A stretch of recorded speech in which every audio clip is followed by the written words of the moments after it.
All right, good evening, everyone. My name is Jen Wesson, and I'm the Executive Director of the Head of the Schuylkill Regatta.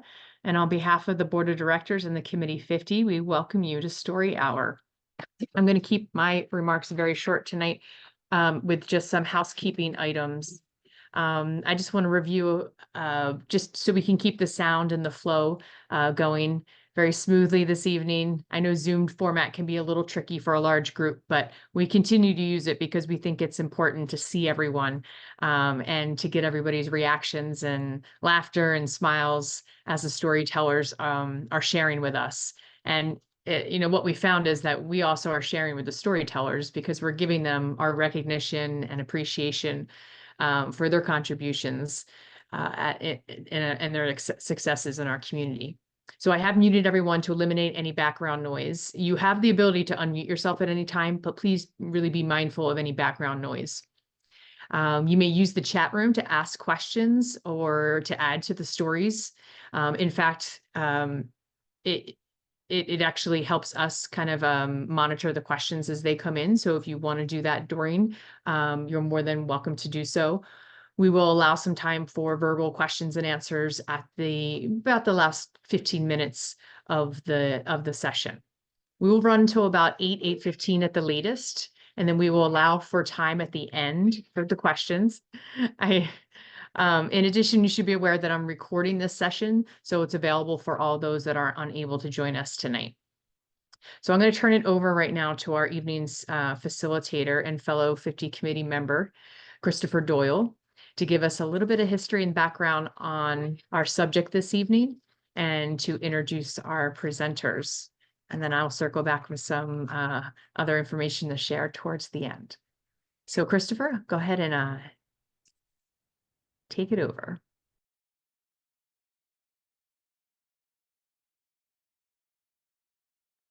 You're going to need to unmute yourself, Christopher. Unmute. Oh, sorry about that. Thank you, Jen, and welcome to our 20th Story Hour. My name's Chris Doyle, and I'm the amateur historian at the Pennsylvania Barge Club on Boathouse Row. And I have a tremendous interest in preservation of American boathouses, I can assure you. But unlike our experts tonight, who are all three of our speakers, unlike them, I'm not actually an expert in boathouse preservation.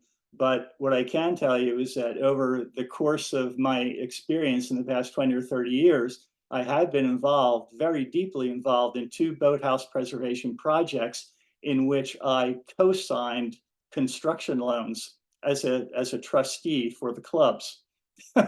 So that doesn't confer on me any architectural expertise or building expertise, but it does demonstrate, I think, the passion that we all have, that we're willing to put our own sweat and equity into these projects.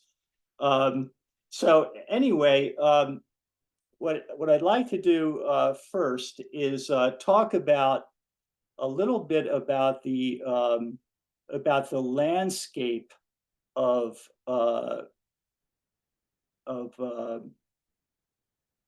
let me see right here, the landscape of boathouse presentation or boathouse preservation in the United States a little bit. And can everybody see the screen now? Am I sharing? Not yet. Not yet. Okay, sorry about that. Let me go to share. Yeah, share screen.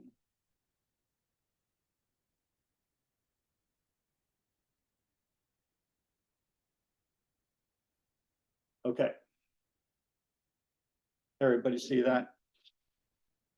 I'll be introducing our three expert speakers in just a moment, but first I'd like to kind of paint a picture, a little bit of a picture about the general landscape of boathouse preservation.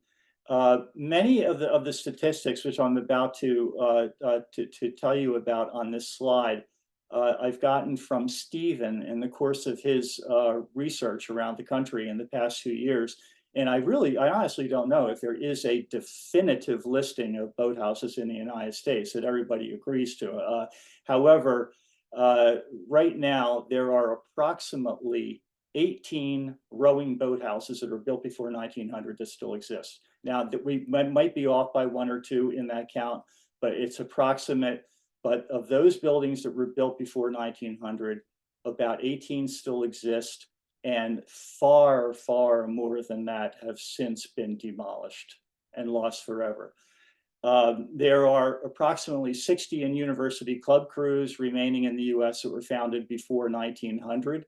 And that is from 1300 USRA registrants.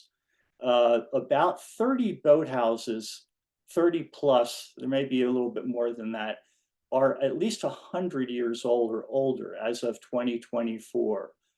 So the bottom line is that the total opportunity for building preservation among boathouses is not that large in scope in the United States.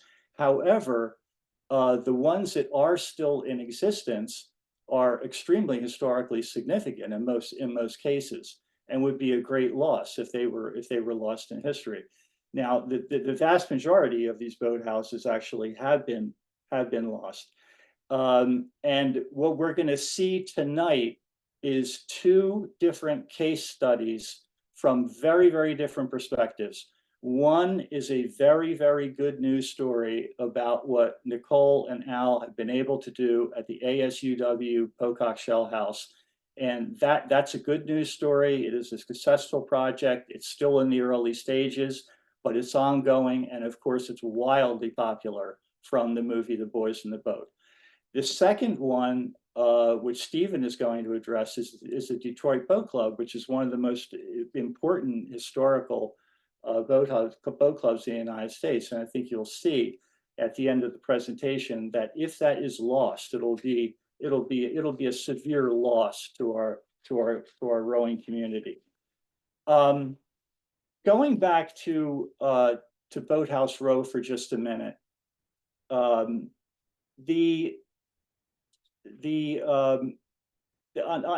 Boathouse Row, we have kind of a challenge. We have a different situation with building preservation than elsewhere in the United States. It's somewhat a unique situation.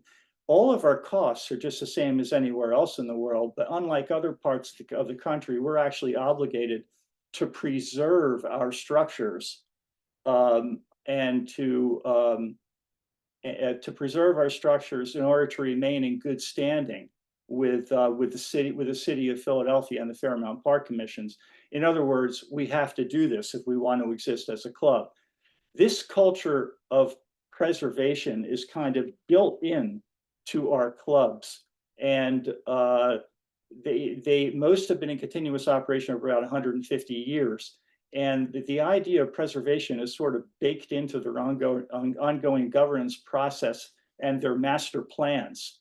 So there are several recent examples of this that I want to show you. There we go.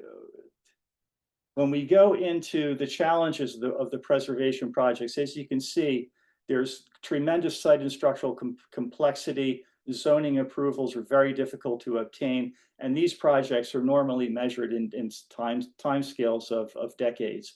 Why does this happen? Well, they exist. Boathouses exist at the intersection of specialized purpose building architecture, which has to accommodate oars, boats, ramps, docks, and all the other facilities of boathouses, which is very unique to those buildings. It incorporates also the waterway itself, the flow characteristics and the location, and the general structural challenges of old buildings sitting on the water. Of course, compaction, settling, water damage, and so on. These problems go with all boathouses, both old and new, regardless of where they are.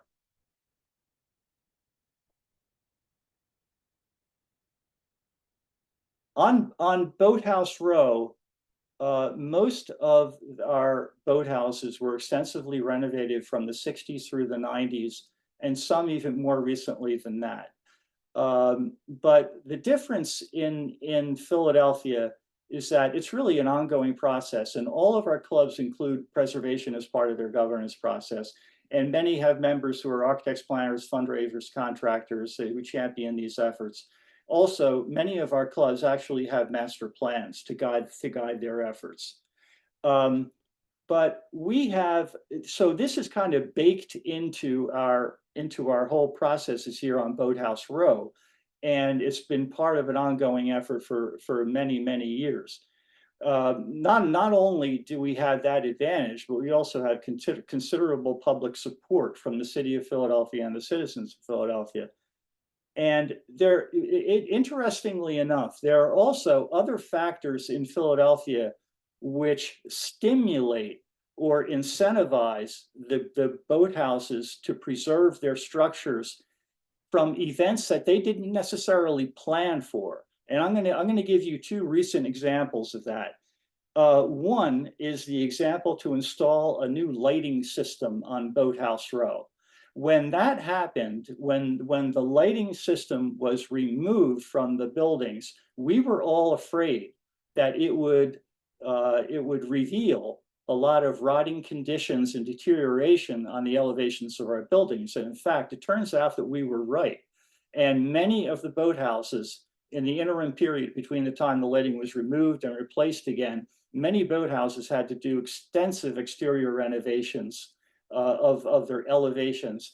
And this was done in many cases. In our case, at the Pennsylvania Barge Club, we completely renovated 2 entire elevations, and it virtually looks like a new boathouse from there. But that wasn't planned. That was not on our master plan, and it was not in any of our financial plans. But it's a good thing. It's a good thing that we did it. The same is also true of the dredging project on the Schuylkill. When that project was started, all of our docks had to be removed and then replaced again, ultimately, after the dredging took place. And many clubs took it on themselves that rather than make that investment of remove and reinstall, that they invested in new docks and ramp systems using the alloys and composite materials that are available today. So many clubs took the advantage to give themselves a 30 or 40-year-old surviving project of a new dock system, and that was caused by the dredging. Again, that's a good thing. So we're very fortunate that we have those forces acting upon us, and we have lots of highly committed people who are who are dedicated to doing this kind of thing. The two most recent examples on Boathouse Row of major renovation projects are PGRC and Penn. And when I say PGRC, I mean the Philadelphia Girls Rowing Club and Penn. Now, we are really, in this episode, we're really more concerned about the private boathouse renovations than we are about Penn, not because the Penn's work is an excellent project and a wonderful award-winning project, but because their challenges are somewhat different than what we have as a private organization. And I wanted to mention to everyone that we're not going to be focusing on PGRC's renovation this evening, even though it was an incredible accomplishment that they did and still ongoing. But in several prior episodes of 50 Stories, we have already dedicated entire episodes to other boat clubs like University, Vesper, and also Bachelor. So what we're planning on doing is dedicating an entire episode to PGRC, which will include, as part of the episode length, a presentation of what they've been able to accomplish with their ongoing preservation projects. But if anybody has any questions about what has happened about PGRC, I would encourage you, let's wait until the Q&A process at the end, and there are representatives from PGRC who would be there to address those questions. There are many people from PGRC who were involved in that effort. It's been going on for several years now. Among them are Sophie Socha, Donna File, Dory Bova, Judy Rep, Jean Morris, Cindy D'Ambrosio, Linda Shea, Lily Milroy, and Ann O'Keefe, just to name a few. These are people who have really sacrificed tremendously to make that happen. I want to give you if I can advance this slide. I want to show that we are all committed to preservation on Boathouse Row, as I mentioned. This is a beautiful slide of the Penn Boathouse that was newly renovated that includes Joe Burke's single, which was restored by Rick Stellick in the ceiling. That's a recent picture of that. The picture on the left is a recent picture of the Malta Boat Club locker room, which was restored in about the past 15 years or so, I believe. And that is certainly one of the most beautiful spaces in American rowing, in my opinion. And this is just kind of the stuff that we all do. These are photos from the Pennsylvania Barge Club, which I mentioned, that we completely renovated our exteriors in connection with the lighting project. Again, this is just something that we do. And now, in closing on this general topic, I just wanted to show you a very, very interesting project that has taken place recently. And thanks to Henry Hauptfuhr on our team for providing these visuals. This is two photos of the deteriorating structure of the vintage chimney on Bachelor's Barge Club, one of the oldest boat clubs in the United States. When this was recognized by the Bachelor's trustees that this was in such a deteriorating condition, they decided that this needed to be preserved, historically preserved, and all applause to them. The architectural detail that you see in the middle is a detail of the bricklaying pattern for the chimney, which, as you can see, this is not an easy process. This is not just like building a regular residential chimney. This is quite an historical preservation project. And again, hats off to the people at Bachelor's. This is just kind of what they do. And what I'd like to show to you now is a video that will show how that project actually unfolded in construction. And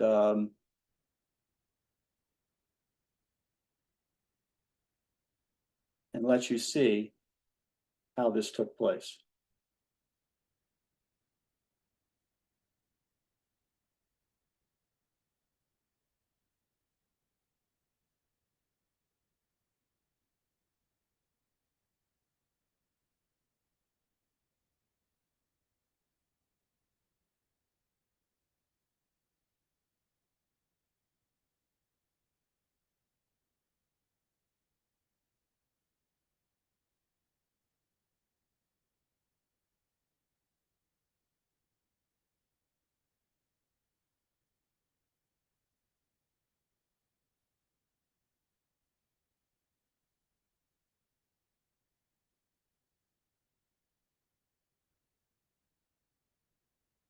Pretty cool, huh? It never gets old looking at that. So now I'd like to introduce our guest speakers. Al McKenzie and Nicole Klein are no strangers to 50 Stories. They've already contributed greatly to our 12th and 17 episodes, previous episodes. Nicole, as you know, has been the project manager for ASUW for the past 6 years and has been tireless in fundraising, public awareness, and raising support in Seattle and the UW community. I think it's fair to say that Nicole is the public face of the project and has been an excellent success at that. Al is a noted historian on all things rowing in Pacific Northwest, particularly the Pocock family legacy, and he is a member of the ASUW board. Stephen is also no stranger to us. He's a member of our team and contributed on 2 previous occasions. He's been fascinated by architecture and historical preservation since high school. He's a longtime member of the Detroit Boat Club and has spent countless hours researching its past and its building, recovering much history that was lost. In addition, he has researched forgotten clubs and venues throughout the U.S., completing the gaps in national championship historical results. Stephen's knowledge of boathouses around the country is truly encyclopedic. He is now a member of the team that's proposing an adaptive reuse plan for the preservation of DBC, together with Detroit Boat Club officials, the Friends of Detroit Rowing, and local developers. And when you see the beautiful images of that historical site and the plans for redeveloping it, I think you'll see what a tragedy it would be if Detroit Boat Club was lost. And so I am now going to turn it over to Nicole and Al. Hi, and Al gets to go first. Hello, everybody. Make sure if I start here.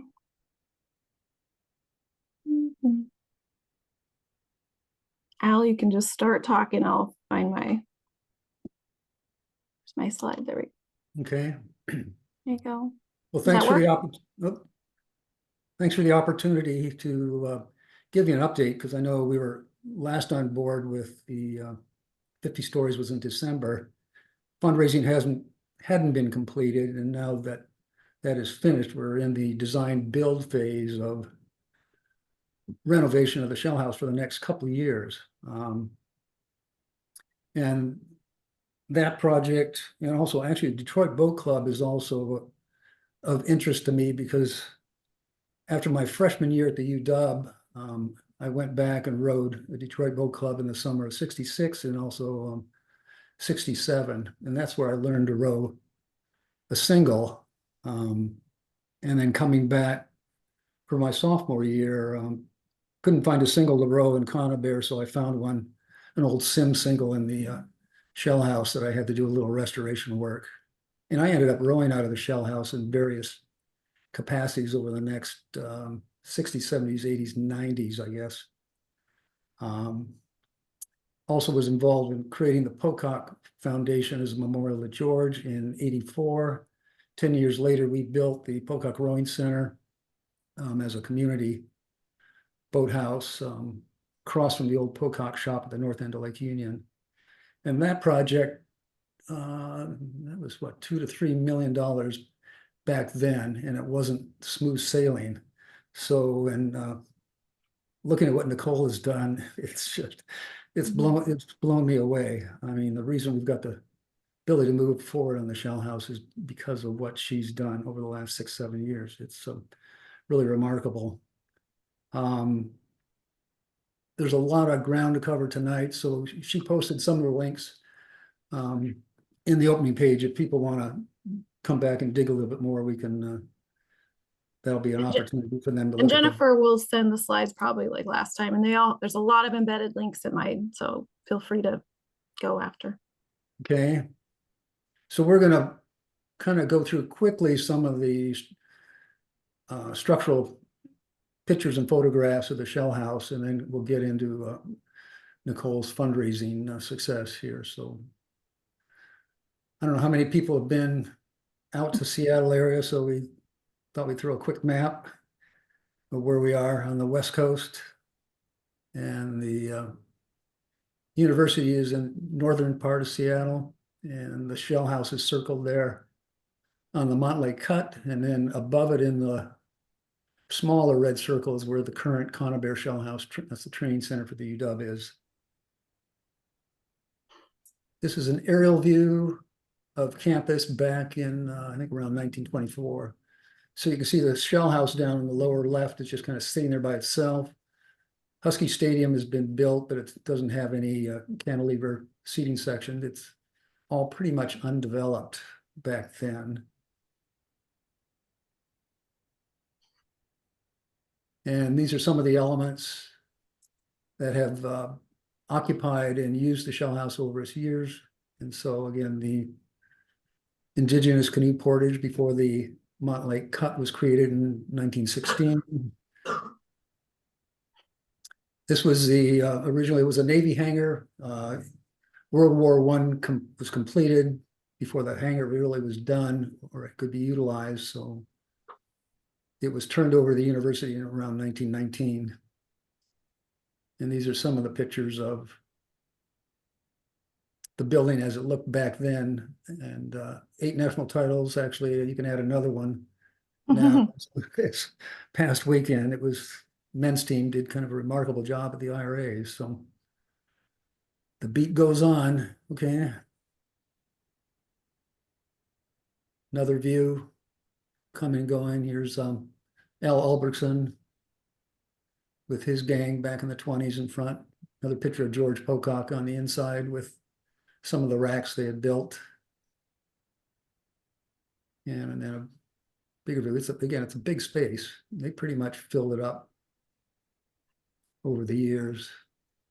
This is George upstairs in his shop. And there's another one next, I think. That's the shop as it exists today. We've got a single in there that I found in Portland. It's the 1950s single, vintage. So there's some other displays. Con Finley's Olympic gold medal oars on the wall, along with his uniform, some other pictures. So it's kind of just a rough shadow of what we hope to do. And we'd like to recreate that space as it looked back in the 20s and 30s when Pocock had it fully occupied.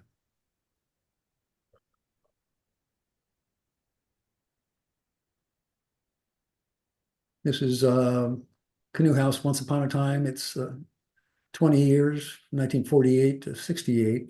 Again, it's had a number of different entities in it. This is the old view of what I call the lean-to. This was originally built in the 30s, probably around 1936, as kind of an accessory in a locker room. Then abandoned, but then this is what Stan Pocock and his group, Lake Washington Rowing Club, used and trained out of back in 56, 60, and 64. They also did some training at the new Conabear, but this was it. And I actually rode out of here for a while too, back in the 70s. I'm hoping to get this reproduced. It's been torn down, and I'd like to put in racks with functional wood Pocock shells that people with rowing experience could come and take out on the water, see what it's like to row a wooden shell. And I've got almost one of everything. This is a landmark noticed back in 1970, the Seattle Times, and this was in danger of being torn down. And then there was quite a bit of activity in the 70s to save it, and they got it on the National Register. This was restoration project in 1980 of the exterior. And yeah, just some notes here again. It was National Register in 1975, and then we made it a Seattle landmark in 2018. Storage for various recreation activities over the years. So Nicole, I'll let you take it from here because we're into your era, Yeah. your window. My era. So I thought I was sort of posed with the question of how did we do it? What was the secret sauce? And I didn't list it on these slides, but I would say if you have the ability to hire a dedicated full-time staff to fundraise, and that's their entire job, you will produce results because if you only have volunteers, we all have limits to what we can do. And if you have someone that's all they're doing, and it's pretty rare, even at a university as big as UW, to have just one project, it really does pay off. So that's all I thought about for 7 years. So the first thing that happened after I was hired, which by the way, I see Judy's on here. The book Boys in the Boat was a huge catalyst for saving this building. Obviously, the people started to come and want to see it, and that was in 2013. So by 2017, there had been some looking around to see if there was interest, and there was enough yeses to hire me. And when I was hired, I was charged about 9 months in to do sort of a case for support. It's about a 45-page document. Whoever would like it, let me know, because there's nothing confidential in there. But it's all the pieces that will make a successful campaign. And it basically didn't realize, but at that month 9-10, someone had to approve that in order to go forward. So little did I know that I still didn't have a project until that moment. But we had to develop our case, and a lot of that is about why now. And I think I was trying to think about this Detroit boathouse for you guys, and because that was the topic I was thinking about, and the urgency of it falling apart, like it being torn down, these sort of like pieces that put all of it into just the right timing. And timing is a big deal for donors and for grants, and a lot of them need to show, sadly, that it's in emergent repair. And then you had to figure out who's it for. And I don't know for your design with Detroit, if you're going to have other access points besides rowers, but if you were allowed to think broader about community use, I know a lot of boathouses do have rental space to bring in other income. It does help because of all the different layers of income stream that you can prove. And it can also help building a love for the space outside of people that you might not traditionally see. So people that just love that building because of, you know, the feel and the look of it, the place of it on the water that may never touch an oar. So you really have to think really big. Go find your friends that aren't rowers, bring them to the place and say, what do you like about this? Get the feelings and the energy. Those that are architects on here know the power of buildings in place. And see what's bigger than just rowing. So with the shell house, with the sad word art I made long ago,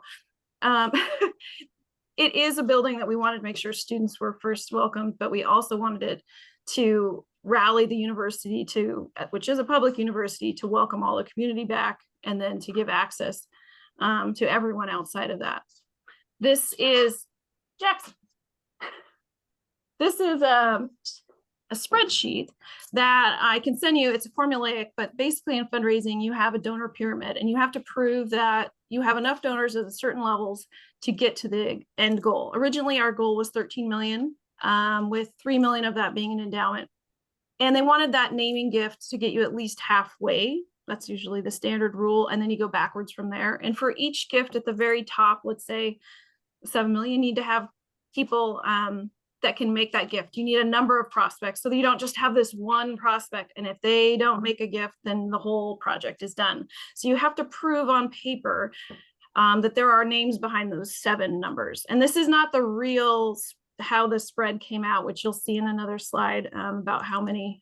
Well, I guess I don't have that detail, but we had our largest gift was 5 million and our project went up to 18.5.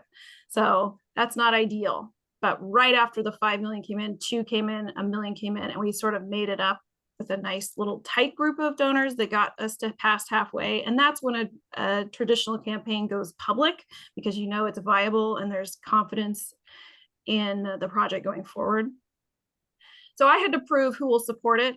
And of course, if you talk to me on any given day, if you've heard me, I saw Peter Mallory on here, hello.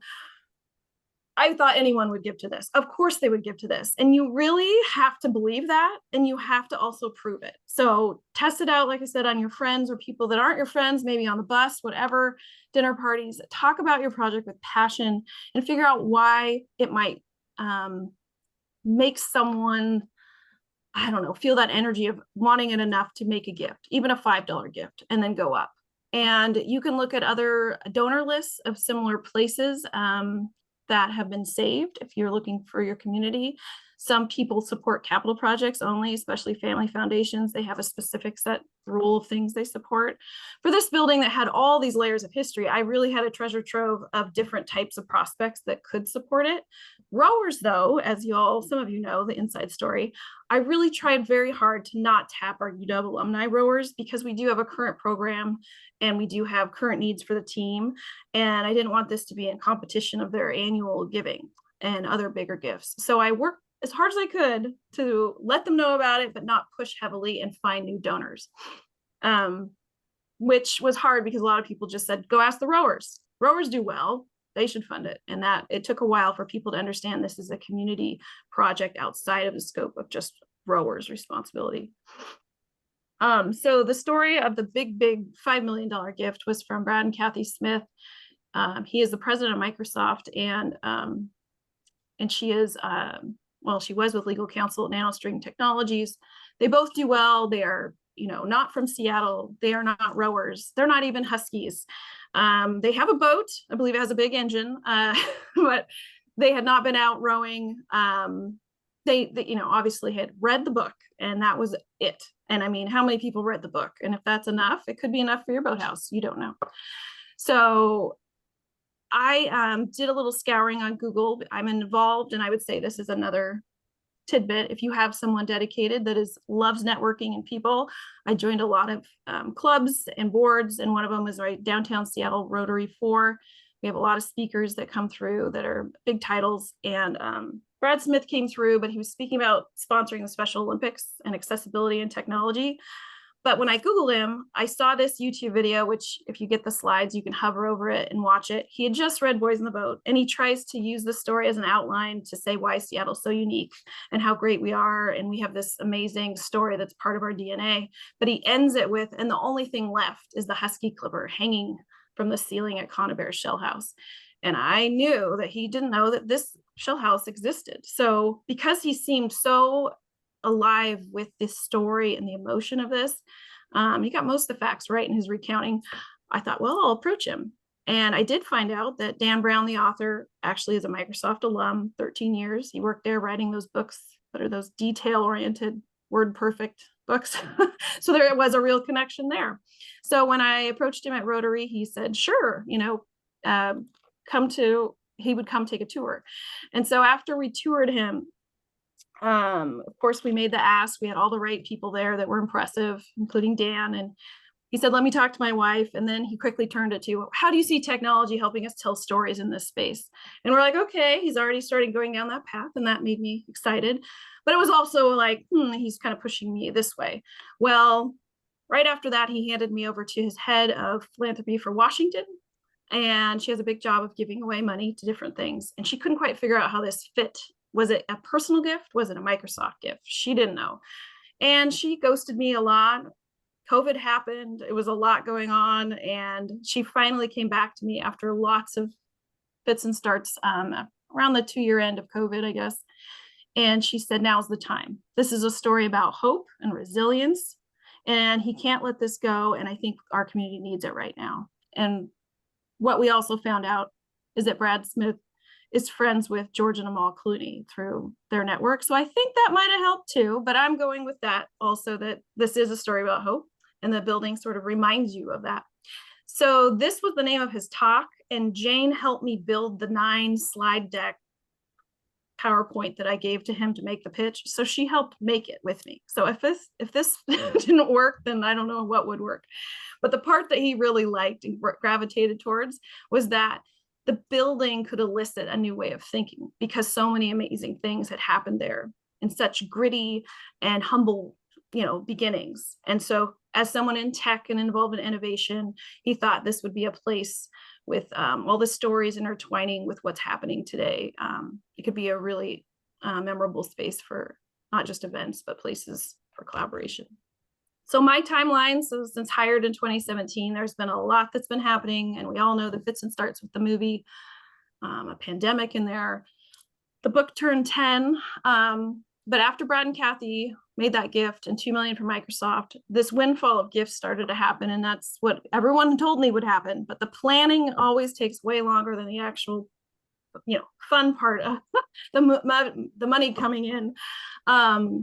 And a lot of grantors also wanted you to see, you have to be at 75% before you can apply. So that was hard too. So there's a lot of people waiting till the end, which was frustrating, but just how life is. And we developed a lot of partners out in the community that also gave me like little tips here and there. But really the validating support of someone as important to the Seattle community as Brad and Kathy really put a stamp on this project and lifted it way outside the rowing community. And I've had lofty goals. Our board has come up with these, and most of them have been adopted by our current design build team. But they really do see this as a catalyst for the waterfront in general, and a hub for students and memory making and connection to water. And honoring the legacy of rowing has definitely been pulled out, and Pocock Shop has been the sort of heartbeat of how we do that. Once you get to the final part of your campaign, they call it the public campaign, we had less than $1 million to go technically, and they wanted to recreate that effort that was done in 1936. In the movie, they mistakenly had Cal come in and write the check at the very end. Well, that didn't happen. The state of Washington did it, very quickly and in the middle of the Great Depression. So we had the help of our local paper, the Seattle Times, who has roots with rowing and its history and its family. And we also had Microsoft pushing, and we had former governors. So we had a lot of people of clout using this, but then we also had, of course, the movie coming and the celebration of that. So we named our campaign Pull Together, which worked for a lot of things, but the little graphic at the bottom with the yellow lines was actually the finish line race positions of the 36 Olympics, which is pretty creative, I thought. But we raised the 1.8 million instead of the less than $1 million we needed. One of that was a big pledge payment from the Smiths, but they're counting it in there. But it really lit the world on fire for 6 weeks. I had so many gifts coming in at every level. We couldn't thank people fast enough. We had a special website dedicated. We had a special campaign video.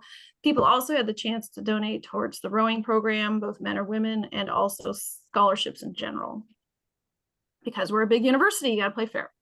But we did it, overall our campaign had over 4,000 donors and we went over our goal at 19.2 million.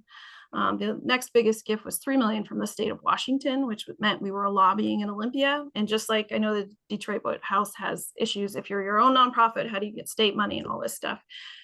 Because we were a state university, we couldn't get money from like the state historic preservation. We would have wiped it out, number one, and number two, they wouldn't give it to us. So we had to lobby for a direct appropriation, which was a little tougher and was its own line item and was challenging, but we got it. So some of the points of my secret sauce, I guess, would be the network and going big and going wide, and then finding your advocates. I had this book on one of the slides, but it's called Why Old Places Matter. And it has a collection of essays and gives you about 15 reasons why place matters. And that was really helpful because architects on here know how to describe place, but the majority of us don't know why something is special. We just feel it. And we're like, I don't know, it just has a different energy. Well, they give you lots of ways to say it to whatever type of person you're talking to, which was helpful. If you have the chance to build an advisory board, fundraising is essential that they have those connections and open doors, but they also need to be willing, like Al, to put in lots of countless time and passion and people time and volunteerism. The feasibility study and listening tour is a great way to bring people in. That's usually how you start any campaign. And then you can start to understand sort of people's pinch points about what makes the project important for them. Real estimate. This was the hard part for us because UW changed its rules. And I saw that you guys have been going up and down with Detroit from, like, someone said 50 million. Now but others are saying it's only 25 million. Still a lot, but that's a huge disparity. When we started, someone just liked the number 7 and it was like, that's what we're going for. I'm like, but what is it? Like, what does the 7 million pay for? So smart, savvy donors want to see how you're going to spend it.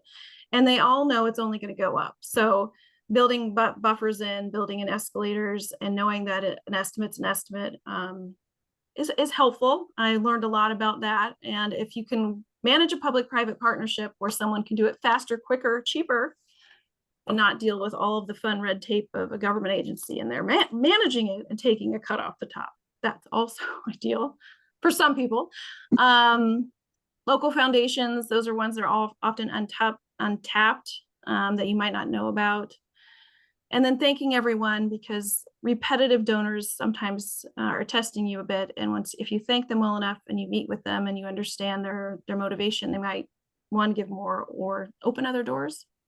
Communication, we had a newsletter, we had a website, social media, all of this run by students and volunteers because I was a staff of one. But when we finally turned into the big campaign at the end, of course, we had massive amounts of help and a lack of control, which was fun to be at the end. Use media. So this one was helpful if you really want to do grassroots sort of guerrilla tactics. We have a local state museum called the Burke Museum, and they had problems getting going because they're underneath the university, but they're the state museum, but they had to answer to their budget. And they said, if you get out often and frequently in the media, the community won't let this fail because they think it's going to happen. And I'm like, So I was out there during the silent phase, getting stories and rallying people way before it was considered a public campaign. And that's a little backwards, but it did work.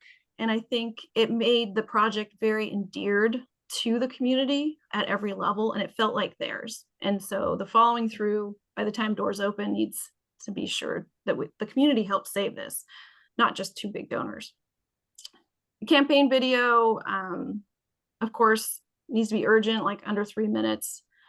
And then positivity, most days I'm pretty positive, right, Al? But you have to constantly be optimistic and see the end result and know that it will get there. And people want to believe in you. They want to believe in that project, and you'll catch fire.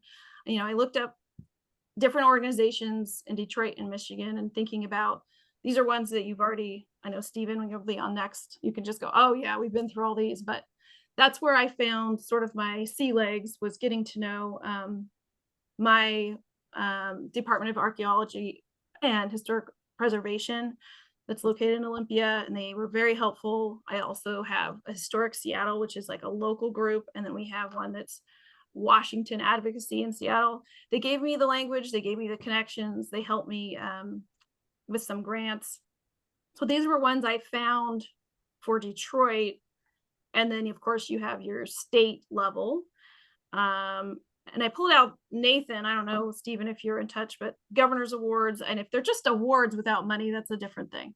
Awards can garner attention, of course, but we need money. And wild places matter. So we did receive federal funding. The top grant is $500K, but it comes with a big feather in your cap and a very long application and a lot of stewardship of what you do with that money. Ours was towards seismic upgrades of the shell house, which it needs a lot more than $500,000 worth, but we also are a university, so we had the reliance of faculty to help us with that grant that are experts in that.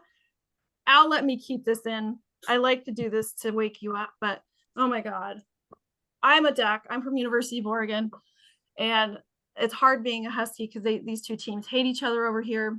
But now we're together in the Big Ten or whatever we are. But I grew up in Coos Bay, Oregon, which is where Steve Prefontaine grew up, and he became, the face of Nike in the mile and later the longer races. But he came from nothing really and evangelized the sport. And to this day, Eugene is known as Tracktown, USA. We have pizza even not named that. And now Hayward Field, the humble field that I had, looked like what Steve was running on there. Today looks like a big UFO if you watch it on ESPN.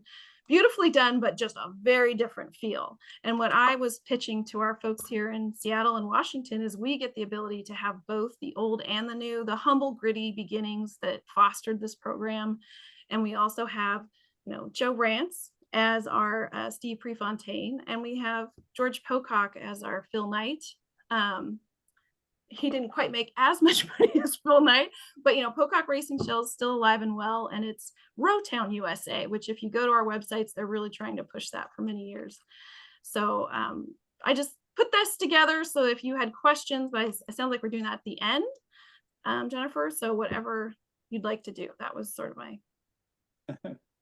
Thank you very much, Nicole. That was really, really excellent.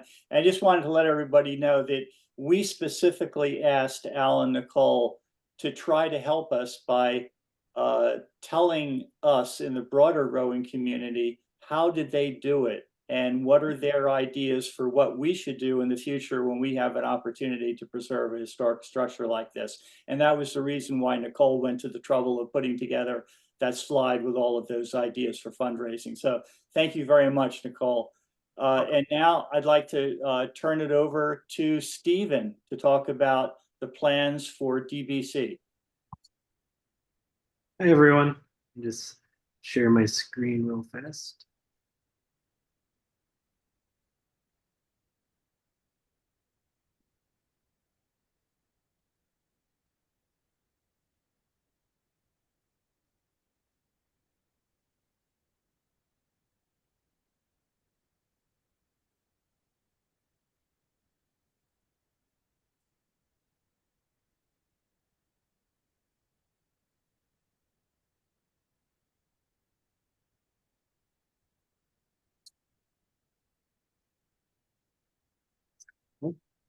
All right, can everyone see my screen? Yes. All right. Hi, everyone. My name is Stephen Malbuff. I've been a rower with the Detroit Boat Club crew for the last 11 years. I began rowing as a freshman, just before my freshman year of high school, and my initial reason for starting rowing, because I had never participated in any sports before, was it would at least give me an excuse to see the inside of the boathouse. And then I've been here for 11 years. And so I've been researching the club and its history for about almost as long, and uncovering a lot of its history that's been forgotten over the years. A bit of an introduction here. Detroit is located in southeastern Michigan. It's just north of Canada. The only spot in the continental United States where that's possible. And we're on the Detroit River, which is about 28 miles stretching between Lake St. Clair and Lake Erie. And there's currently 5 main rowing boathouses on the Detroit River. You got Detroit Waterfront Rowing Association, Detroit Boat Club, E-Course Rowing Club, Wyandotte Boat Club, and LaSalle Rowing Club over in Ontario. And the Detroit River is about a mile wide at its widest, but averages about a half mile or so. And that leads to many interesting weather conditions for us rowing. And for the last 120 so years, our boathouse has been located on the shores of Belle Isle Park, which is a large island in the middle of the Detroit River, which is the largest city-owned island park in the United States. Since 2013, it has been leased by the state of Michigan as a state park, and it is the second most visited state park in the United States behind Niagara Falls. And so we're located right next to the Belle Isle Bridge there. And so at 185 years old, the Detroit Boat Club stands as one of the oldest rowing organizations, not only in the United States, but in the world. It has seen Detroit grow from a town of 9,000 people to a city of 1.9 million people, and has watched its population dwindle to just over 620,000 that it is today. The club has survived 3 devastating boathouse fires, the Civil War, World War I, World War II, the Great Depression, 2 pandemics, and bankruptcy of the club. In many ways, it is said once that the club is just too stubborn to die.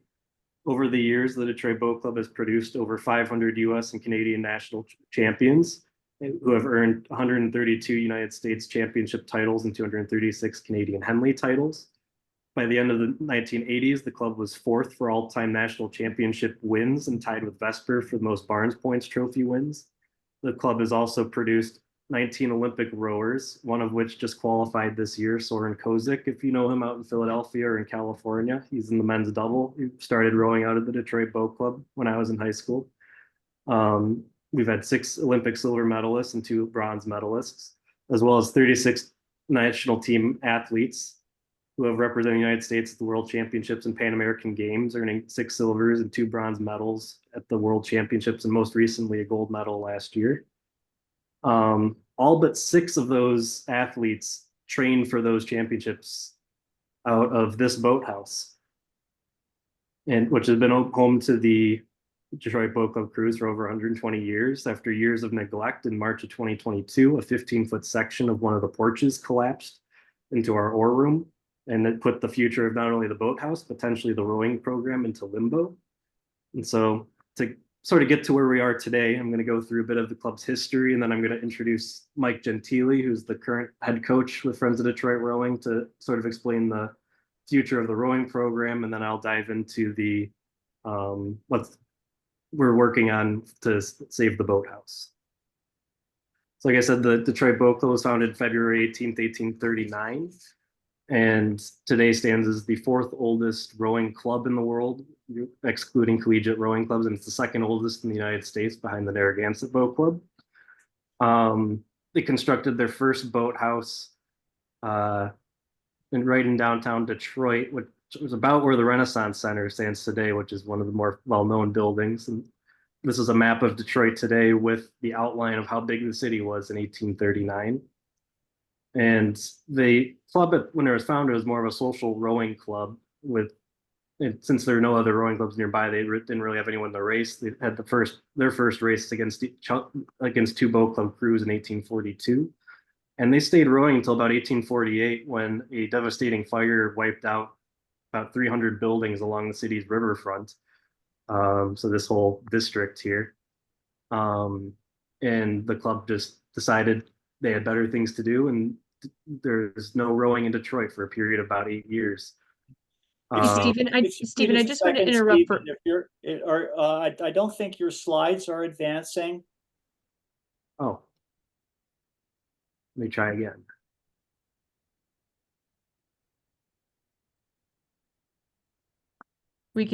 there we go. There we go. Okay, Not so letting- that's the first one there, the founders of the Detroit Boat Club. yes. What I was had trouble with that too, Stephen. It's something about the Zoom. I don't know. I'm gonna reshare it and see if I can. It wasn't letting me advance my slides.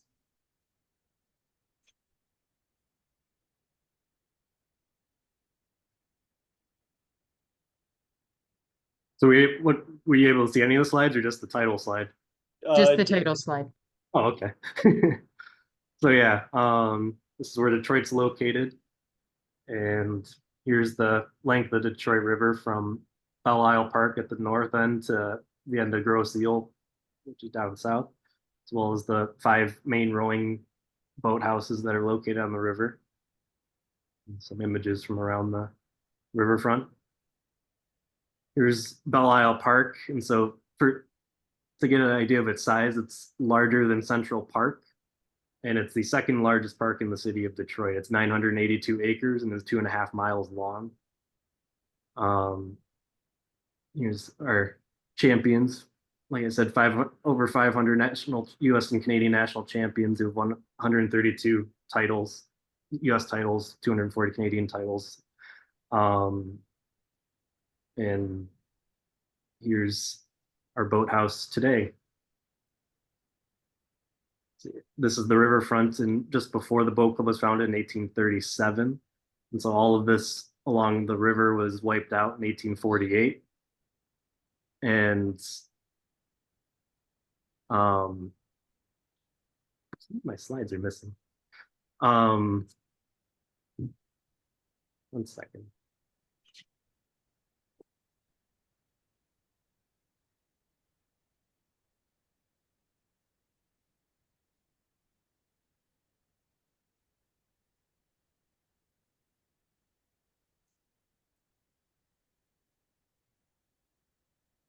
Trying to figure out why some of my slides are missing, and I just checked it just before.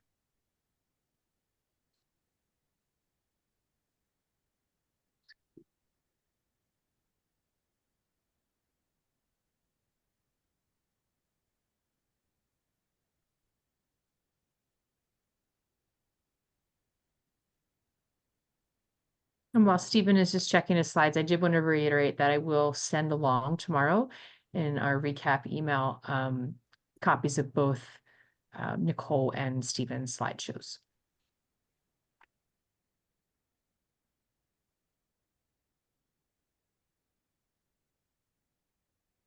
Okay, now are you able to see it? Yes. All right, so the boat club went a period of about 8 years without any rowing going on. And in 1856, when rowing was starting to grow in popularity in the United States again, a new group of guys came together and decided to form a rowing club and decided to reorganize as the Detroit Boat Club. Their first boathouse was leasing space in the carpentry shop, which nearby where the original boathouse was. And this may have been a photo of that boathouse. We don't really know for sure.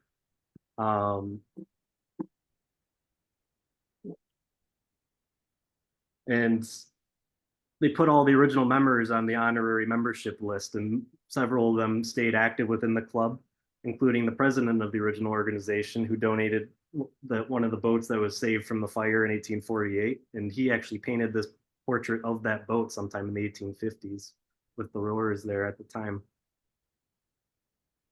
They soon outgrew their carpentry shop and built a boathouse of their own just downriver of that place. And rowing slowly started to begin growing within the city of Detroit. We started getting a couple other rowing clubs in the city, and things were looking very good until the Civil War hit, and then just put things on pause. The boat club stayed active in the Civil War despite half their membership being drafted. They even added on to their boathouse during that time. And then right after the war, Detroit's rowing population boomed, and rowing clubs started growing. The number of rowing clubs started growing, and a boathouse district started growing. And Other clubs such as the Excelsior Boat Club, which became one of the powerhouse racing clubs of the city, were formed during this time. And Detroit was also unique in that it had young ladies rowing crews, as they called them at the time. They had about 3 or 4 clubs with girls ranging in ages from 8 to 14, from what I can find. And they participated in the reviews of the Detroit River Navy, which was similar to the Schuylkill Navy, and governed all the regattas on the river during that time. There's also, I found recently, a club that had African American members, which might be one of the earlier examples of that in the United States. So by the 1870s, the club had grown exponentially, and with all the other clubs on the river, more competition, they decided they needed to build a new boathouse to, in order to stay at the front of things and continue their position as the biggest rowing club in the city. So they built this boathouse up in the boathouse district. And it was from here that they won their first race in 1874. And this is a medal that was commissioned by the club for the members of that boat, which was in addition to the medals that they won at the regatta. And there's the 6-oar junior shell at the Northwestern Amateur Rowing Association regatta. And they also won their first national championship title in the junior fours in 1882. One of the unique things about the Detroit River is they raced 10-oared barges, which were these wide vessels, and would race them on the river. And a lot of clubs would have these because you could either race them, you could row them for practice, and you could also take your girlfriend along for a row in the evenings because of how wide they were. So these are some of those. The Centennial Boat Club was another well-known club at that time in the city. In 1877, Detroit hosted the first national championships that was outside of the East Coast. And some of our star athletes, there's Mr. Fred Standish at the bottom, which we'll talk about later. And Detroit donated the Detroit Challenge Cup for the national regatta at this time. By the 1880s, the Detroit riverfront had become very industrialized and was less accessible to the rowing clubs. And that, coupled with the popularity growth of baseball in the city, drew all of the people who were interested in rowing away. And so Detroit's had about 70 different rowing clubs over the last 200 years. And at its peak, at about 30 clubs in 1879. So by 1879, you got 30 clubs. By 1893, they're down to just 2. And so you can see how in these upper maps, you have this long riverfront of all these rowing clubs. By the 1880s, they started to dwindle. And then by the 1890s, they started moving upriver to where it was less developed in the protected waters of Belle Isle. And so for all those reasons, that's why the boat club started looking at Belle Isle Park as a place to move the boathouse to. And so they decided to build this new, larger boathouse on the island in 1891. From here and the Excelsior Boat Club had disbanded by that point, so that we got their star rowers, and that's when the Detroit Boat Club started to really go to other national regattas and become more recognized nationally. And so this is Fred Standish, and that's his medal collection that we still have in our boathouse. And they were multinational and Canadian national champions.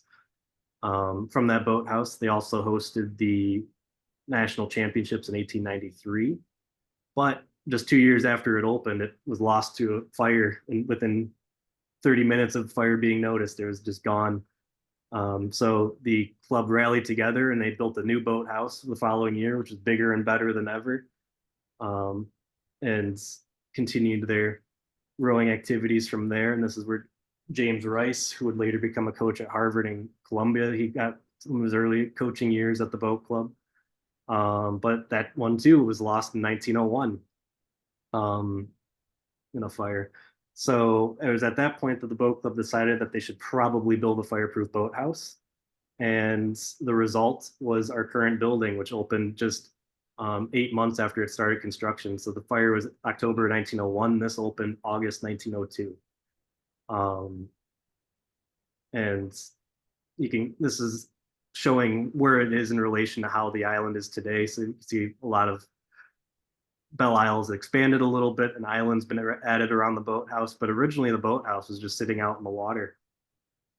It's sitting on wood pilings that are 26 feet deep in the riverbed, and it's got a concrete foundation and a brick and concrete structure all through to be as fireproof as possible.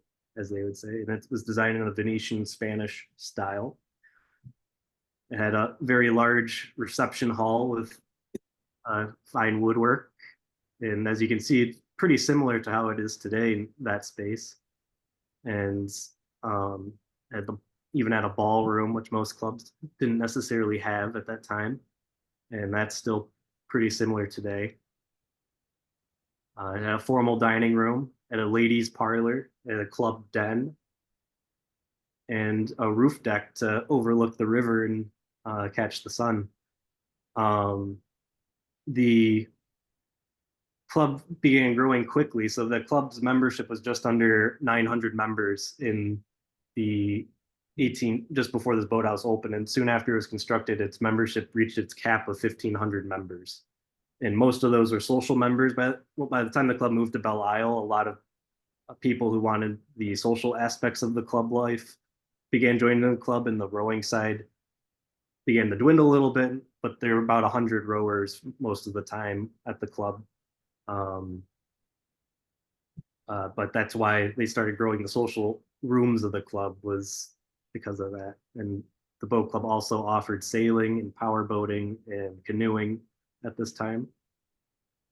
And with the addition, the rowing coaches in the 1910s decided to hire their own boat builders. So, but we're familiar with a lot of the universities doing this, but the Detroit Boat Club was a private club which built its own rowing shelf within the boathouse from 1914 until the 1940s. And you can see some photos of their work. They also produce shells for the Wyandotte V-Course rowing clubs out of here. The boat club has had a long tradition of going to the Canadian Henley Regatta. It's been one of the traditional favorites of the Detroit Boat Club. And this is a photo that we always like to share, is of the crew in 1909 holding the Argonaut Rowing Club's shirts after they had just defeated them. And then the bottom photo is a couple of years later. There was almost a dead heat across the finish line for the senior eights in 1912. And this was a prized possession of one of the rowers of the previous boat, Divvy Duffield. Even though Detroit got third, they were very proud that at the finish line, they were still sitting upright to make it look like they weren't tired at all after doing that race. But to show the sportsmanship of this, the stroke seat of the Argonaut 8, Jeff Taylor, he was killed in World War I while serving for Canada in the war. And so just in 1923, the boat club donated this trophy in his name, and it's still presented today for the women's U23 8. And it's one of 6 trophies that the boat club has donated over the years. It's donated the upper 3 for the U.S. National Championships, and they were last awarded in the 90s. I'm not exactly sure where they are today, if U.S. Rowing still has them or not. And then on the bottom are the 3 trophies that they've donated for the Canadian Henley. But I thought it was very unique that they had donated their first trophy for the Canadian Henley after a competitor of theirs. But it does have an image of our boathouse on it, which is very interesting. By 1926, the boat club decided it needed to expand in order to maintain its membership. So they added an Olympic-sized swimming pool out front, and that's when the boat club's island began to grow. And by 1939, the club celebrated its 100-year anniversary. And one of the traditions of the club at the time was they kept trying to outdo each other with very large birthday cakes, which the 1939 cake weighed 1,300 pounds. And these were fruit cakes. So that's also why they weighed so much. But they said a reason why they made the cake so big was the club's birthday parties were for members only, and the members were only men. So by having a cake this large, each member could take a slice of cake home to his wife to prove that's where he was that night. And he wasn't out getting up to no good. Also around that time is when high school rowing was started up at the club, starting with Grosse Pointe High School, which is now Grosse Pointe South. And it proved to be a very key thing for the club as the United States went into World War II, because the club had a group of oarsmen that they were able to train throughout the war, while many of the other clubs, their senior oarsmen were out serving in the war. So in 1946 at the national championships, the Detroit Boat Club won the Barnes Trophy for the first time, when it entered 6 events and won all 6 events because they were able to have this high school crew, which leads into the 1950s with some of the powerhouse crews that the boat club produced.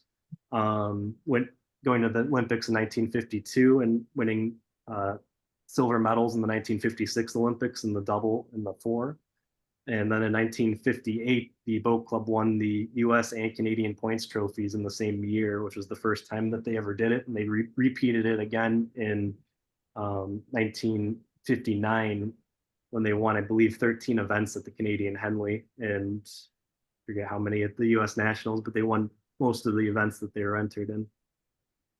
And here they are with the celebrating at the boathouse in 1958 by drinking Canada Dry ginger ale out of the Barnes Trophy because most of the club members were underage, so they couldn't serve champagne. They continue this into the 1960s, continuing to win the points trophies and some of the big events. The boat club produced its fastest 8-oared shell in 1963, which set the course record at the Canadian Henley course for 1 mile and 550 yards, being the first 8 to break 6 minutes on the course and one of only 2 to ever do so. We also have our sculler Bill Maher in the middle there, who is listening in on the call, I believe. The club at that time in the early 1960s was still doing okay, but by the end of the 1960s, as Detroit's population began to dwindle, the club's membership was also falling. So when it went from about 1,300 members in 1963 to about 770 by 1972. And at that point, the club decided that they could no longer fund the rowing club. And so they're going to cut rowing from the Detroit Boat Club. And the rowers decided that couldn't happen. So they joined together and formed Friends of Detroit Rowing as a way to fundraise and sponsor the rowing crews, to buy shells, to send athletes overseas to compete in international regattas and host national championship races. And under Friends of Detroit Rowing, they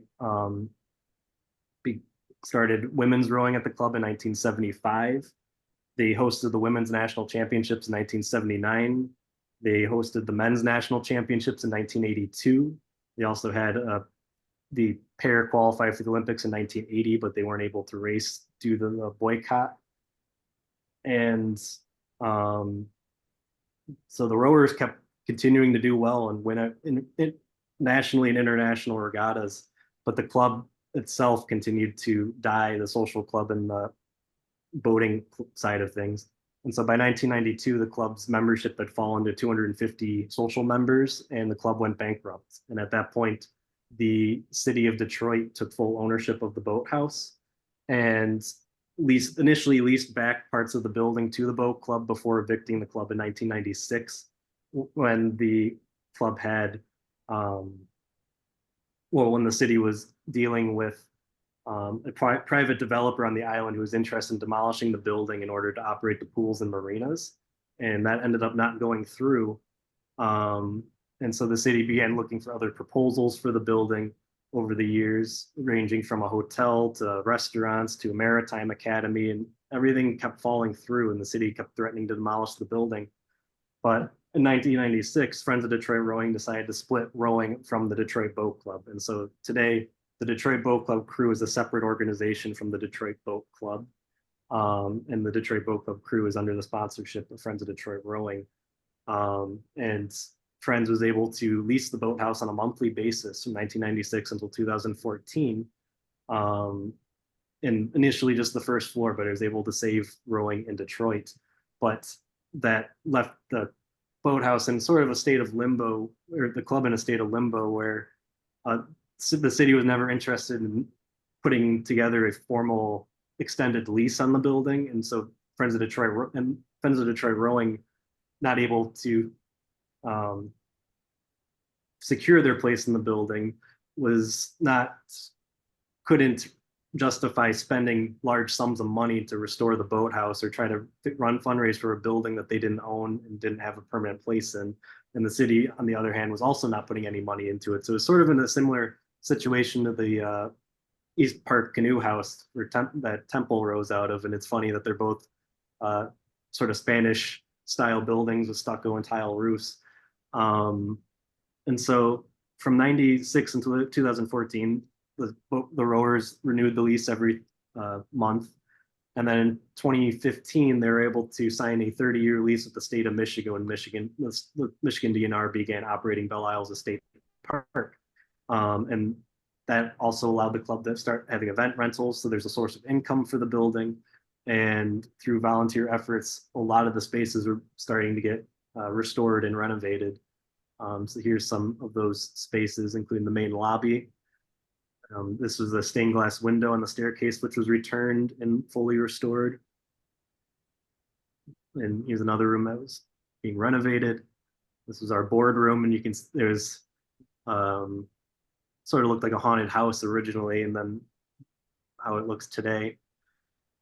There's a bathroom that had been altered many times over the years, and they discovered the original tile floor underneath layers and layers of other floorings, and were able to restore that. They created a new weight room in a space that was formerly part of the men's locker room. They rebuilt an entire section of the roof from scratch, and they said that when they dropped this roof structure into place, it was all square. All of these, nothing had sagged over the years. It just fell right into place, just as it would have been in 1914. They replaced the boiler in recent years, and this is the second time Friends of Detroit Rowing's replaced the boiler over the last 30 years. They replaced many of the rotted drain lines throughout the boathouse, and this project I always laugh at was we did a lot of work outside as well, and this was a lawn that had been severely overgrown. And then after morning practice on a Saturday, my coach, Dr. Bell, he said, okay, we need your help for a little bit. And he took us over here, and we spent in a little bit turned into the next 5 hours of our Saturday that we were expecting. And we completely clear cut that entire area. And so you can see this tree is the same tree over in the edge over there, just for a comparison. We rebuilt the docks, some of the sailing docks on the east end of the building. And we also rebuilt our band shell, which was originally built in 1939 for the club centennial. So over the since 1996, about almost $1 million of money, of just hard money, was spent on the boathouse, invested by Friends of Detroit Rowing, and more recently the Detroit Community Sailing Center, which uses the sailing docks on the east side of the property. But that number never includes the countless hours of volunteer labor that has taken place over the last 10 years, which I'm sure anyone that has a historic boathouse knows the amount of volunteer effort that's gone into a building. And our boathouse is no different. And so that's allowed us to host a lot more programming for not only the rowers, but we're also able to host events and weddings. And we brought in about $100,000 worth of rental income in 2019 from 50 events that we had throughout the year. But in 2019, the boathouse, the Detroit River flooded the boathouse for only the third time in the last 220 years. And the boathouse was flooded for about a month before we were able to figure out a pumping system that got it under control and kept us dry. And then right after the flooding, COVID hit for 2 years. And so 2022 was when we were going to start really going back in the restoration and having event rentals. And then as I said before, this section of our porch collapsed into what was our ore room, which has since put the boathouse into uncertainty. And we had to move all of our equipment outside, and we also have a large Quonset hut tent out in the parking lot to store equipment in. But our equipment in the meantime has been getting damaged from the sun and from wind and whatever else that nature throws at it. And which is forcing Friends of Detroit Rowing to start looking towards its future. And despite all of this stuff in the last 2 years, last year we also had our first national champions in since 2015, with women's U4 winning at Sarasota. And we had our first world champion from the Detroit Boat Club last year, the U19 World Championships, which is very exciting.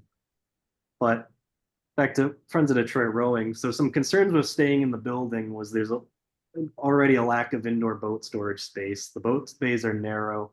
There's a lack of efficient or dedicated indoor training spaces. The building it's too large of a building and property for realistically for just Friends of Detroit Rowing to maintain.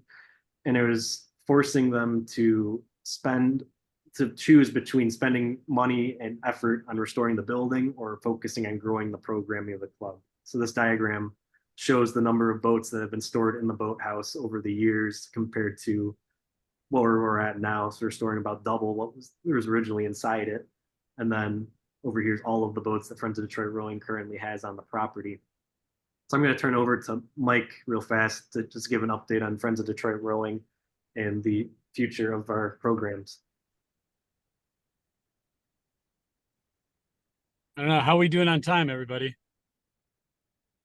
Could you please keep your comments fairly brief, because we're going to have to go to Q&A, and I think we'd also like to hear from Stephen about the status of the adaptive use proposal that's been given to the government authorities in Michigan. Right. Steve, why don't we skip right to an overview of what's going on with the building potentially now? Okay. So Friends of Detroit Rowing is looking to build a new rowing storage building in a parking lot in order to store all of the equipment. And we're working on teaming up with other partners across the city to increase access to rowing on the Detroit River. A lot of exciting things have been going on there. Just turning the boathouse site in this northern shore of Belle Isle into a gateway to the Detroit River. So saving rowing landmarks. As we've talked about, boathouses have a lot of, especially historic boathouses, have a lot of different struggles that modern boathouses don't necessarily have to face. And here's showing the boathouses built before 1900 and the ones built within the last 100 years. So the Belle Isle boathouse, what's unique is it's much larger than most other historic boathouses. So here's a comparison of our last 5 boathouses in comparison to Boathouse Row to kind of give an idea of how big our current building is. And most of that space is for social rooms and things of that nature. So the only boathouses of this size from this era are the boathouses, Harvard's boathouses, Newell and Weld, but those were built largely with rowing in mind, versus this, was mostly dedicated to social rooms. And while this building does have a lot of issues with its facade, with the stucco, many of these issues have been documented going back to 1902. It's just never been the right material that they've had on the outside of this building, traps moisture. And then this is how some of the porch slabs look, because all that was waterproofing. It was a layer of tar paper. And so that's been deteriorating over the years. But the majority of this build, and again, this is looking back to how this damage has been going on forever. And as the building sits, it's continually still deteriorating, especially since Friends of Detroit Rowing has been able to upkeep it the last year or two. But its foundations and the rest of its roof are good, and it has a ton of, the inside is in incredible shape still for not having really regular maintenance since the 70s. And again, thanks to all the volunteer efforts of the club. So the Michigan Department of Natural Resources opened up the building for private development, and these proposals will be due at the end of July. And so I've been working with a private developer named David Carlton, who is also listening in on the call today. And we're putting together a proposal for a mixed use idea for the boathouse that would allow it to serve a couple different functions and ultimately lead to its restoration. So the exterior of the building would be restored to its 1914 appearance, which is when the addition was built. So this is how it would look to give you an idea of that. And the first floor would be still partially serve Friends of Detroit Rowing, with the boat-based space likely being used for indoor training. There'd be a restaurant on the first floor, and to serve the marina, which would bring we're looking at bringing the marina back so that people can access Belle Isle throughout the day, because currently there's no place for you to pull up your boat to Belle Isle if you're just visiting the island. And this can help do a lot of things for the island of being a hub for people to access other parts of the island. The second floor, which is where the main social spaces are, would have a more formal restaurant. It would have event space, and the third floor would be have additional event space. So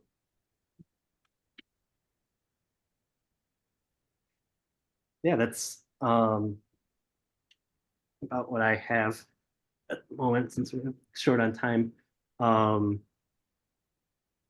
Again, a lot of this building is very structurally sound, and its interiors are very much intact for considering everything else against it. Stephen, that's an amazing property. Every time I see these photos, I'm just enthralled with this building and how important it is to the rowing community.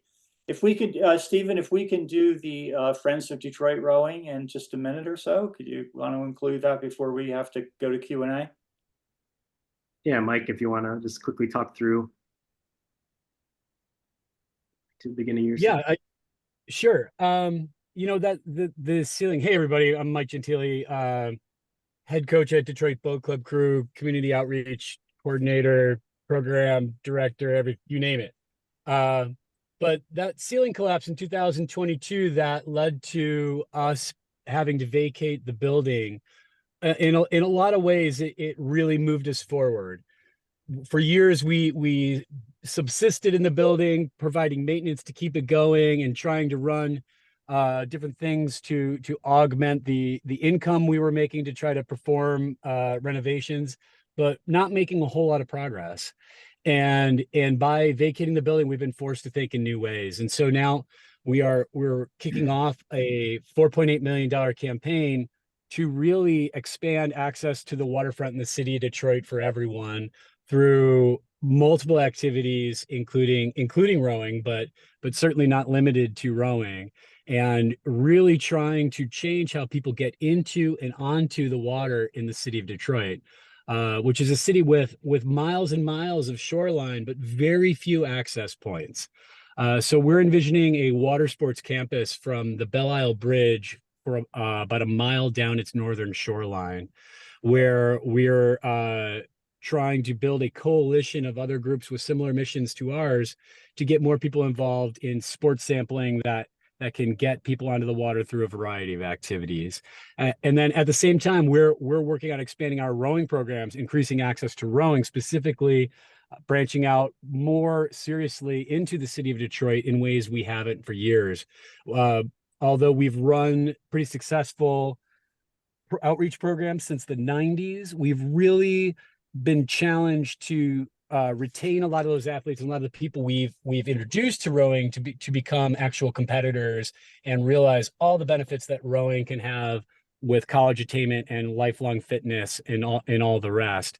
And so this is really opened our eyes to what we need to do to be a viable organization within the rowing world and within the city of Detroit.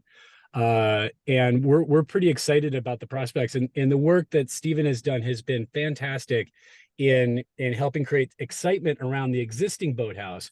We're focused on the shoreline, our own programs, building new facilities to accommodate our equipment, but at the same time, we want to shine a spotlight on that building and attract as much attention to it as possible.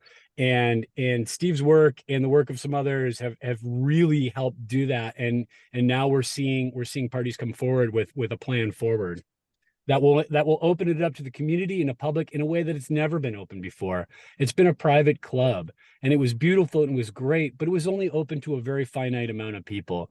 And so the new concept will really open those doors and open that whole campus and area up to the entire city and the entire world. Wow. Stephen and Mike, when do you expect to hear back at this point from the Michigan authorities as to your proposal?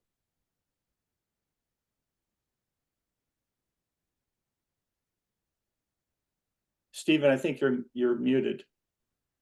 Thank you. So that's something we're still trying to figure out. The proposals are due for the building are due July 31st. And then we're not exactly sure when they'll get back one way or the other if they approve our proposal or not. But it's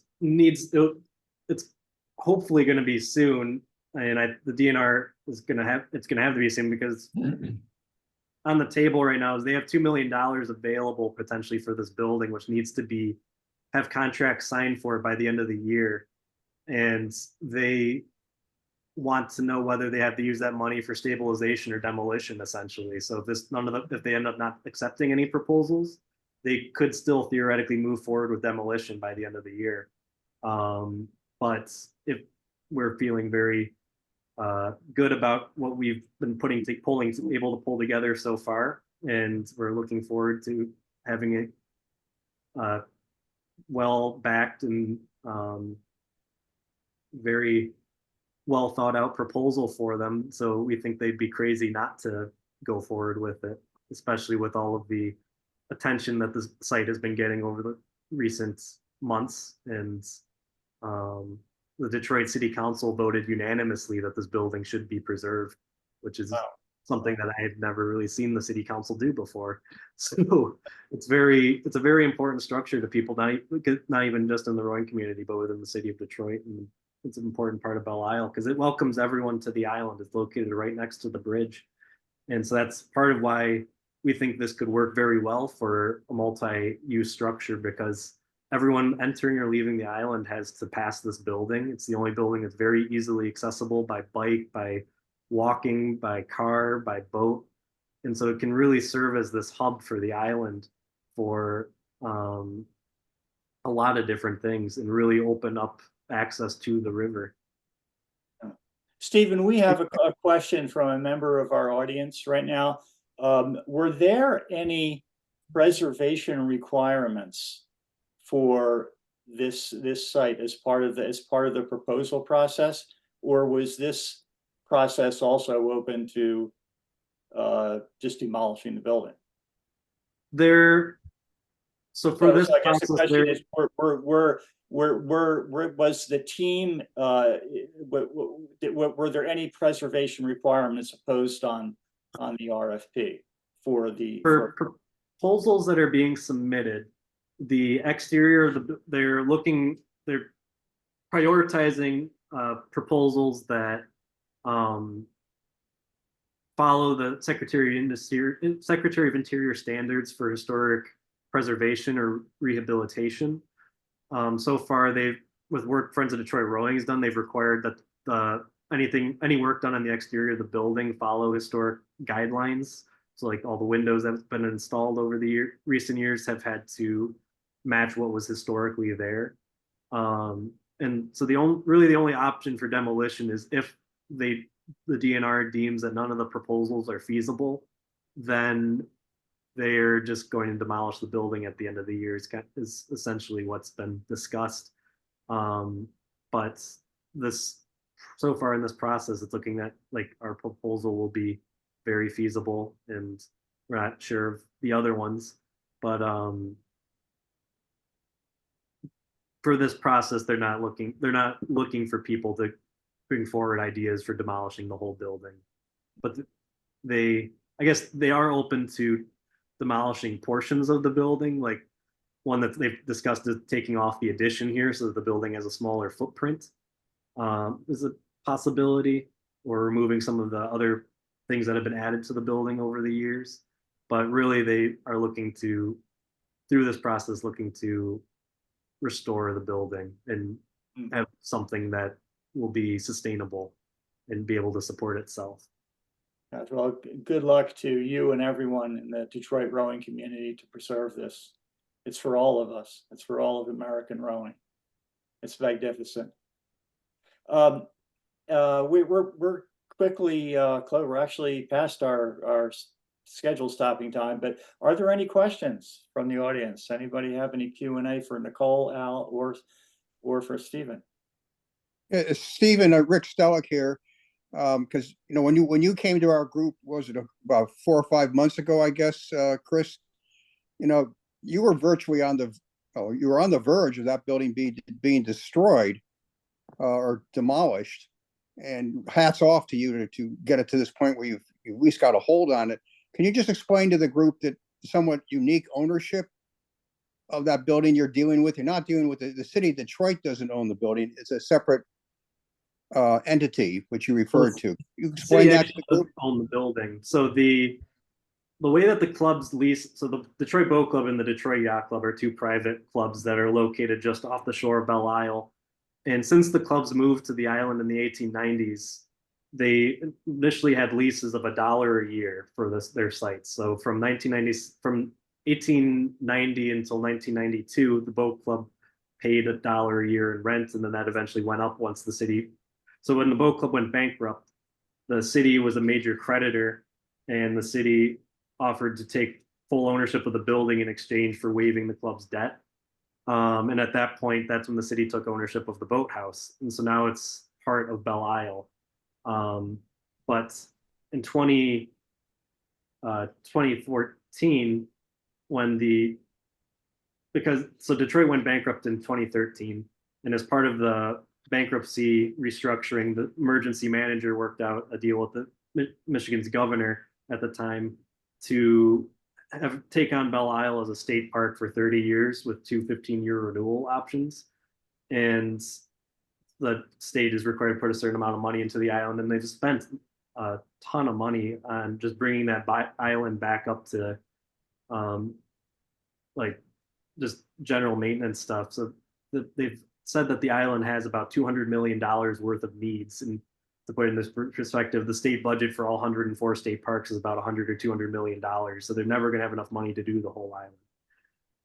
But so right now, while the island and that building are owned by the city of Detroit, they're being managed by the state of Michigan for 30 years. And the way the lease was structured, the DNR has all the say in anything that happens on the island. So in regard to the boathouse, if the DNR chose to demolish the building, they wouldn't have to go through the city to pull a demolition permit. There's really nothing stopping them if they decided to choose to demolish this, which was part of the initial scramble a couple months ago of trying to just get it so that it would be available for the option of having developers submit proposals. And fortunately, we were able to achieve that. And there's 3 interested parties at the moment, but we think the other 2 might be backing out. So we might be the only one at the moment. But yeah, so essentially it's owned by the city, managed by the state. And then Friends of Detroit Rowing has been subleasing the building since 1996, originally from the city and then now from the state. But that clears it up. And the building is not on the National Register, is that correct? No. So Belle Isle Park is on the National Register, but the Boat Club and the Yacht Club weren't included on it because those were private buildings. The Yacht Club is individually listed, but the Boat Club very much could be listed either on its own or added to the island's registry now, and we're looking into that. Mm-hmm. But This is Nicole here. I'm driving to soccer practice now. I just wanted to say great presentation. Such a such beauty. Congrats.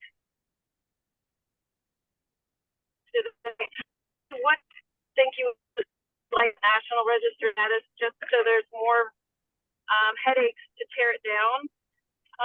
And then you would have access to federal historic tax credits, which is a cumbersome process, but could allow you another way to get more private funding. I'm looking into that for the Shell House. We could get up to $3 million, but it has to be a tax. You have to pay taxes for a certain set of years. But I have a person that works with a firm that would help guide you through the process, and they take money off the top after you succeeded, and they've done it with state-owned organizations. So there is precedent. It's just a lot of paperwork. So anyway, happy to share that if you email me. Anyway. Yeah, we're looking into the tax credit. So like Michigan's historic preservation tax credit at the moment's only like, it's a very small amount, and they're working on getting the cap raised to $100 million this year, but we won't know until July if that gets passed. But in terms of demolishing this building, even if it was the National Register listing, just means they can't use federal funds to demolish it. And while they are technically using federal funds, the funds that they're planning on using are ARPA funds, which are exempt from that rule. And so the only stumbling block that we could throw at them to stop them from demolishing the building, other than finding someone higher up to say no to it, is the Army Corps of Engineers has to approve it, since the Detroit River is an international waterway. So any work that happens there has to be approved by the Army Corps of Engineers. Back when this building and the previous boathouses were built, they had to get permission from the Secretary of War in order to build on the river. And that was actually okay with the Detroit Boat Club, because one of their members was a member of the presidential cabinet at that time, or just before that. So he knew a few people in Washington, was able to get approvals overnight for that. Any other questions for Nicole or Al or Stephen? Well, thank you very much, everyone, and particularly thank you to Al and Nicole for being so helpful in explaining some of the things that other clubs can do when faced with these projects to try to be as successful as you have been at Washington. And Stephen, all the best of luck to you and to the Friends of Detroit Rowing and everybody in Detroit on this project. And again, I think I speak for everyone in saying that it would just be tragic if we lost DBC. So best of luck to you. And Christopher, thank you for pulling together a great story hour this evening. We thank you for all your knowledge and passion on this subject. So I will put together an email summary with the slide decks and the link to the presentation and send that off in the next day or two. And if anybody needs contact information for anyone that was here tonight, you can always reach out to me and I can get that to you as well. Okay. All right. Okay. All right. I'm not going to hold anybody any longer, but we appreciate you coming out tonight, and we hope you'll join us for our next story hour. And we'll all see each other soon. Thank you so much. Thanks, everyone. Jen and Stephen, could you please hang on so that we can talk for a minute? Thank you.